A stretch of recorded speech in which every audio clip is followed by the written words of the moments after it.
Ah, Gergovie, symbole de la résistance gauloise contre la conquête romaine, fierté d'un peuple entier. Et pourtant, sans ce qu'on pourrait appeler les prémices du renseignement militaire, il aurait pu en être tout autrement. Allez, on rembobine. En moins 52 avant Jésus-Christ, l'armée gauloise est rassemblée autour de Vercingétorix, chef arverne charismatique. Et elle donne du fil à retordre aux légions romaines de César. Les guerriers gaulois se sont massés dans l'oppidum de Gergovie, merveille de défense naturelle située au sommet d'un plateau. Depuis leur position, ils harcèlent régulièrement les Romains en contrebas, puis remontent rapidement derrière leurs barricades imprenables.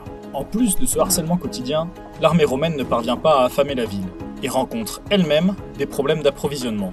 Bientôt, elle s'enlise. Excédé, César décide alors d'attaquer l'oppidum une bonne fois pour toutes et de mater ces Gaulois insolents. Ou tu sors ou je te sors. S'il ne peut pas les battre par la force, il les aura par la ruse. Pour attaquer l'oppidum par le sud, il doit attirer les guerriers gaulois vers l'ouest.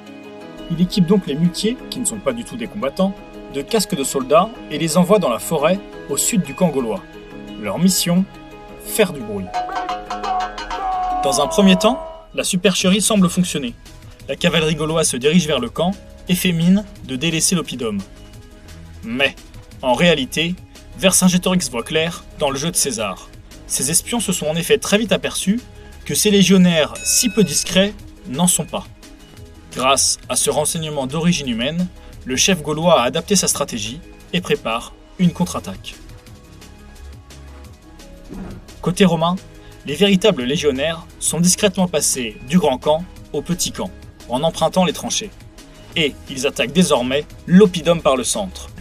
Mais, arrivés au premier rempart, ils sont soudain percutés sur leur flanc gauche par la cavalerie gauloise lancée à bride abattue depuis son camp. Tombés dans le piège tendu par Vercingétorix, les légionnaires romains sont coincés entre les barricades et la cavalerie.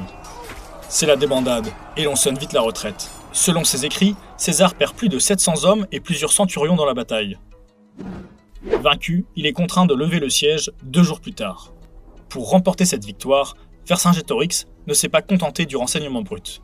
Il l'a analysé pour en déduire la ruse de César et la retourner contre lui. Pas mal, non? C'est français. Il n'y a pas d'opération militaire sans renseignement.